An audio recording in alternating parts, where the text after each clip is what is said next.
আসসালামু আলাইকুম। আমি আব্দুল সালাম। লার্নিং একাডেমির পক্ষ থেকে দূরের ও কাছের সকল শিক্ষার্থীদের আন্তরিক শুভেচ্ছা ও অভিনন্দন। আজকে আমি উপস্থিত হয়েছি নবম দশম শ্রেণীর রসায়ন বইয়ের চতুর্থ অধ্যায়ের একটি গুরুত্বপূর্ণ টপিকস ডি ব্লক ও অবস্থান্তর মৌল নিয়ে।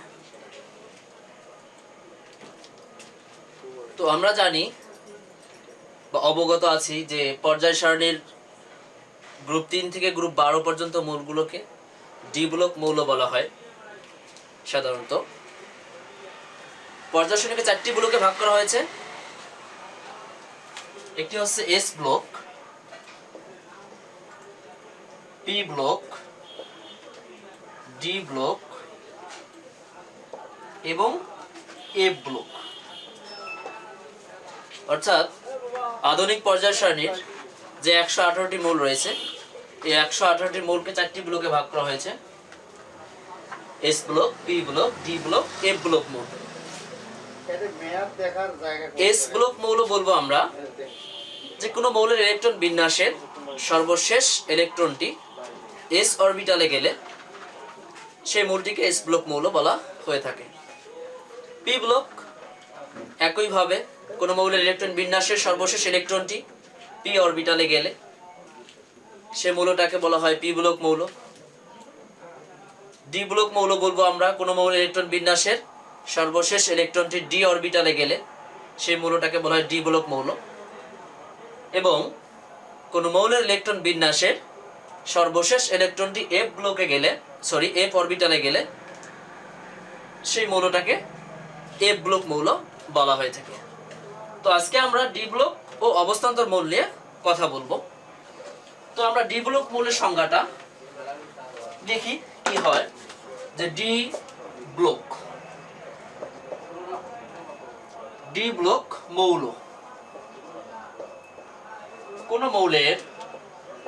কোন মৌলের ইলেকট্রন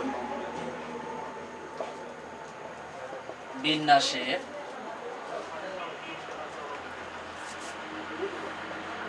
সর্বশেষ ইলেকট্রনটি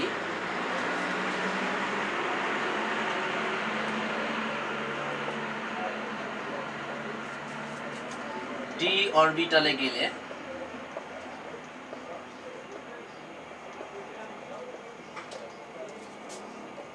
সেই মৌলটিকে ডি ব্লক মৌল বলা হয়ে থাকে।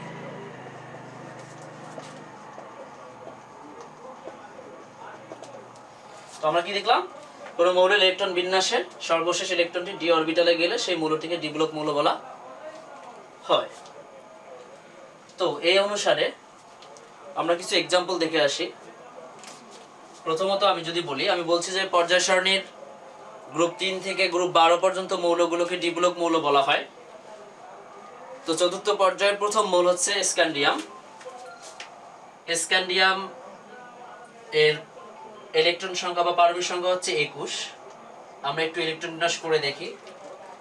যদি ইলেকট্রন বিন্যাসের সর্বশেষ ইলেকট্রন ডি অরবিটালে যায় তাহলে আমরা স্ক্যান্ডিয়ামকে ডি ব্লক মৌল বলতে পারি।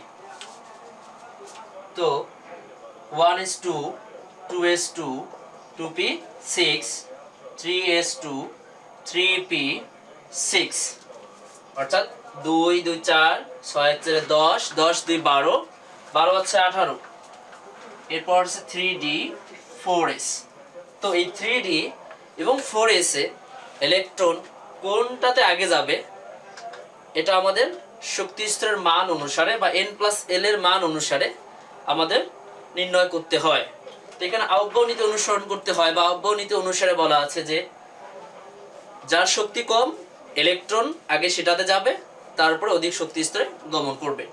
তো আমরা যদি n+l এর মান এখানে চিন্তা ভাবনা করি, n+l বলতে এখানে বোঝাচ্ছে, n বলতে এখানে শক্তি স্তরকে বোঝানো হচ্ছে বা কোয়ান্টাম সংখ্যাকে বোঝানো হচ্ছে। তো n এর মান হচ্ছে 3 এবং d এর মান হচ্ছে 2। dl অর্থাৎ n হচ্ছে অপশক্তি স্তর, d এর মান হচ্ছে 2, তাহলে 3 আর 2 যোগ করলে হচ্ছে 5।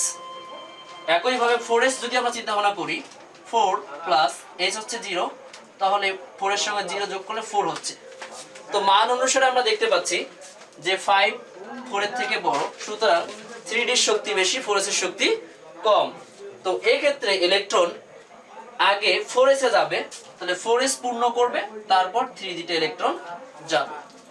তো আমরা ইলেকট্রন বিন্যাস অনুসারে দেখলাম যে স্ক্যান্ডিয়ামের সর্বশেষ ইলেকট্রনটি 3d অরবিটালে গেল, অর্থাৎ d অরবিটালে গেছে। সুতরাং আমরা বলতে পারি যে স্ক্যান্ডিয়াম একটি d ব্লক মৌল। আরো আমরা দেখি জিঙ্ক। জিঙ্ক এর পারমাণবিক সংখ্যা 30। 1s2 2s2 2p6 3s2 3p6 3d 4s। ঠিক সেম একইভাবে 3d এবং 4s এর ক্ষেত্রে আমরা 4s এ আগে ইলেকট্রন দেব, কারণ আমরা একটু আগে দেখলাম যে 4s এর শক্তি কম, 3d এর শক্তি বেশি। সুতরাং আগে কম শক্তি স্তর পূর্ণ করে তারপর অধিক শক্তি স্তরে ইলেকট্রন গমন করবে। সুতরাং আমরা 4s এ যদি দুইটা দিয়ে দেই, তাহলে আমাদের ইলেকট্রন হচ্ছে কয়টা? 4 10 12 আচ্ছা 18 দিয়ে 20 বাকি থাকলো। তাহলে 30 থেকে 20 গেলে 10টা, এই 10টা কোথায় যাবে? 3d তে যাবে। তাহলে আমরা কি দেখলাম যে জিঙ্কের ইলেকট্রন বিন্যাস করে দেখলাম যে সর্বশেষ ইলেকট্রন কোন অরবিটালে গেছে? d অরবিটালে গেছে। সুতরাং আমরা জিঙ্ককে কি বলতে পারি? d ব্লক মৌল বলতে পারি।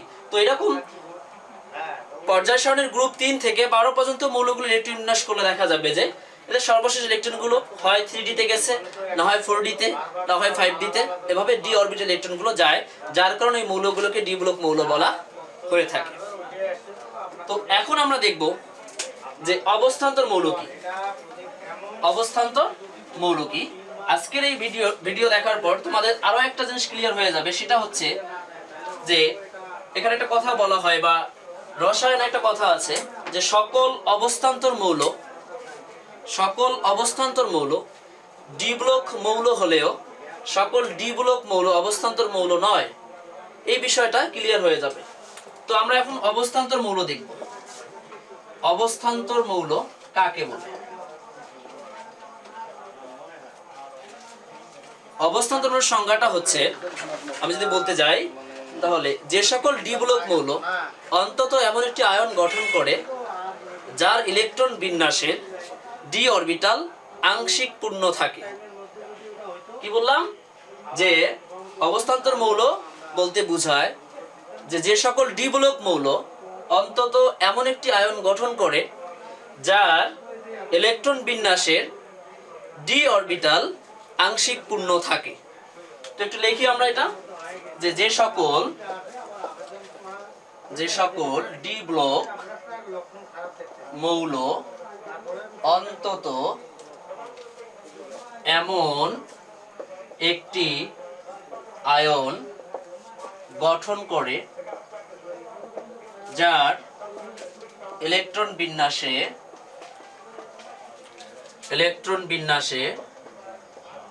ডি অরবিটাল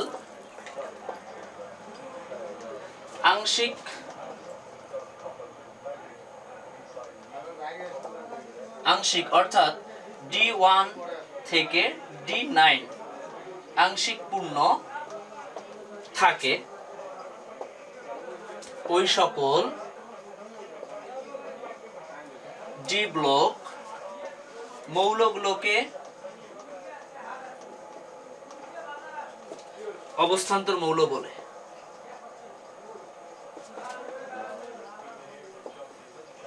অবস্থান্তর মৌল বলে।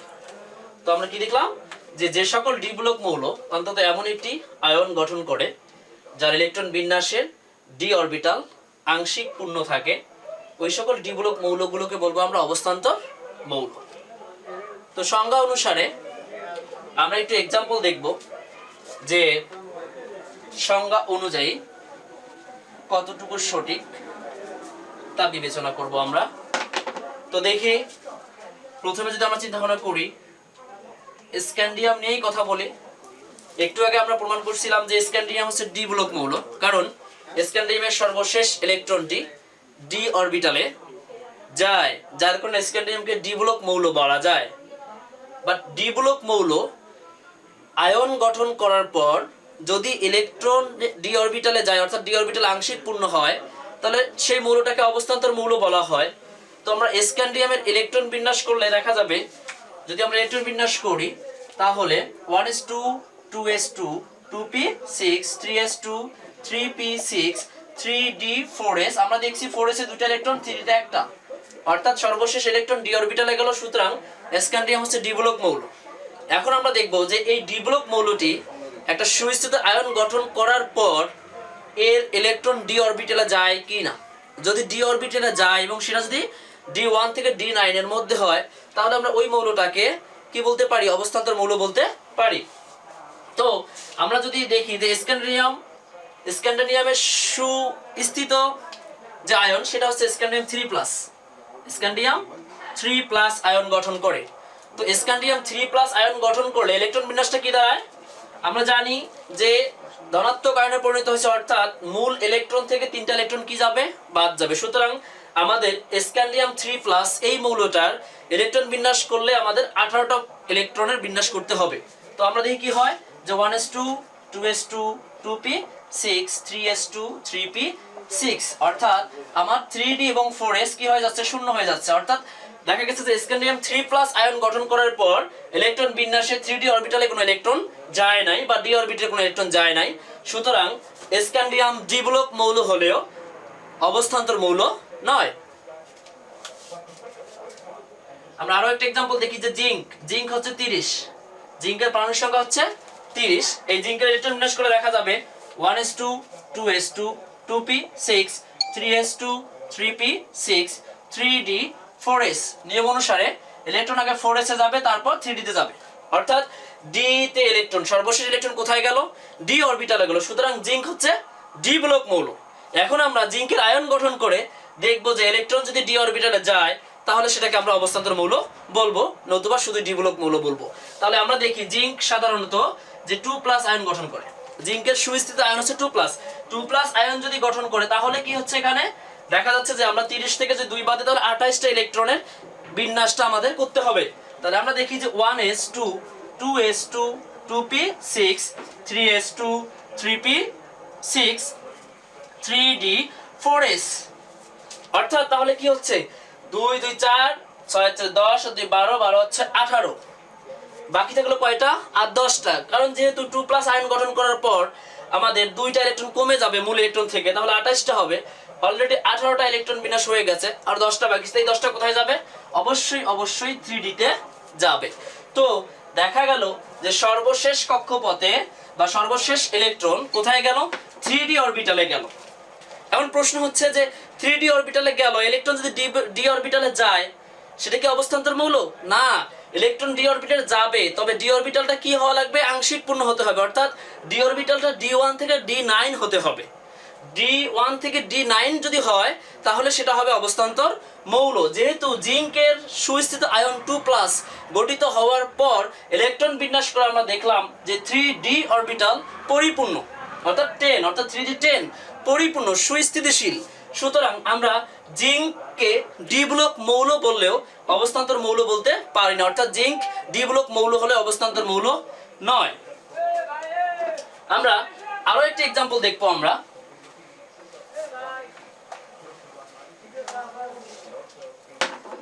আরেকটি एग्जांपल দেখবো, আয়রন Fe ফেরাম আয়রন ইলেকট্রন সংখ্যা আছে 26।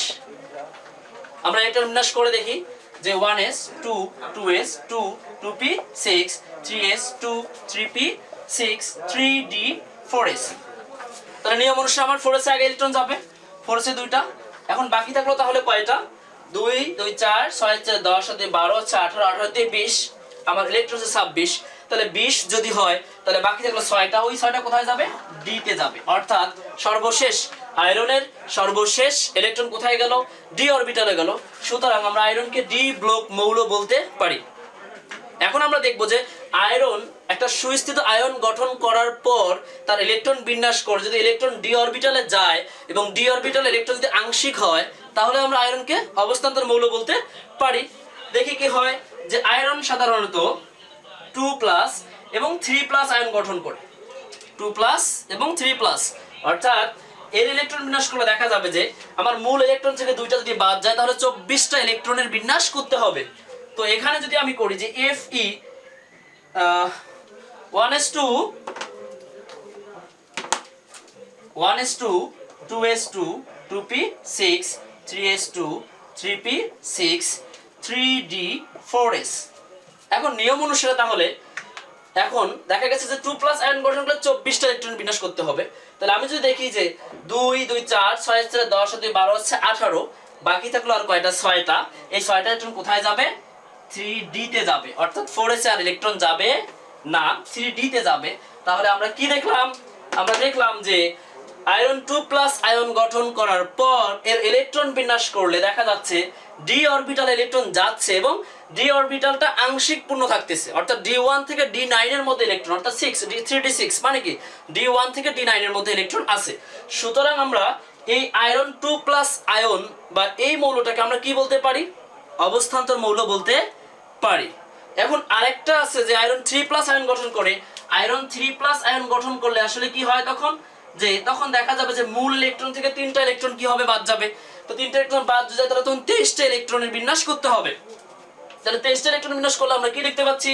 যে 1s2 2s2 2p6 3s2 3p5 না 3p6 3d5। তাহলে হিসাব করে দেখি আসলে 2 2 4 6 4 10 2 12 18 5 23। তার মানে আমার মূল ইলেকট্রন থেকে 3টা ইলেকট্রন বাদ দিলে 23টা ইলেকট্রন বিন্যাস করতে হবে। সুতরাং 3d তে কতটা? 5টা দিলে আমার 23টা হয়ে যাচ্ছে। এখন 3d অরবিটাল, তাহলে 3d অরবিটালে ইলেকট্রন গেছে এবং সেটা d1 থেকে d9 পর্যন্ত, অর্থাৎ আংশিক পূর্ণ আছে। সুতরাং আমরা এই মৌলটাকে আমরা কি বলতে পারি? অবস্থান্তর মৌল বলতে পারি। তো আমরা এখান থেকে কি শিখলাম? যে আয়রন ডি ব্লক এবং অবস্থান্তর উভয়। আয়রন মৌলটা কি ডি ব্লক মৌল এবং অবস্থান্তর মৌল। তো সাধারণত অবস্থান্তর মৌল হতে গেলে কি হতে হবে? সর্বশেষ ইলেকট্রন দিতে যাবে এবং ডি ব্লকটা কি হবে বা ডি অরবিটালটা কি হবে? আংশিক পূর্ণ থাকবে, অর্থাৎ d1 থেকে d9 হতে হবে, তাহলে সেটা অবস্থান্তর মৌল হবে। তো আমরা কি বলতে পারি? সকল অবস্থান্তর মৌল ডি ব্লক মৌল হলেও সকল ডি ব্লক মৌল অবস্থান্তর মৌল নয়। আমরা এখান থেকে আজকে বুঝলাম যে কোনগুলো ডি ব্লক মৌল এবং কোনগুলো অবস্থান্তর মৌল। তো সেই ক্ষেত্রে আমরা বলতে পাই যে সকল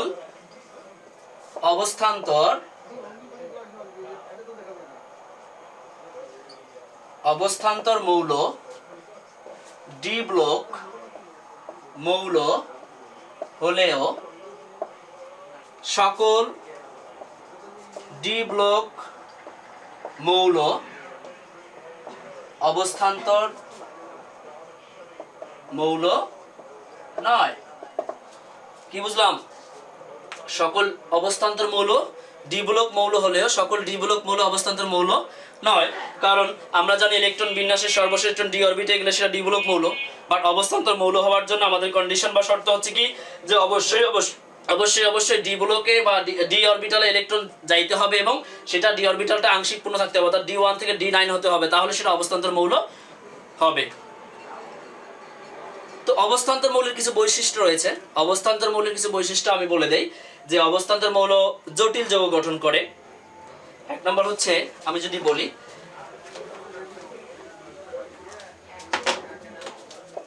অবস্থান্তর মৌলের বৈশিষ্ট্য,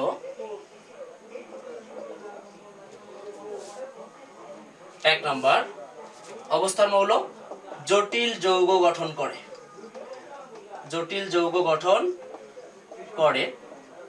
2 নাম্বার প্রভাবক রূপে কাজ করে, প্রভাবক রূপে কাজ করে। 3 নাম্বার পরিবর্তনশীল যোজ্যতা থাকে, পরিবর্তনশীল যোজ্যতা থাকে।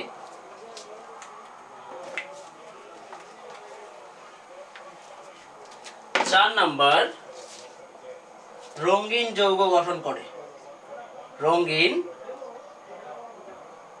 যৌগ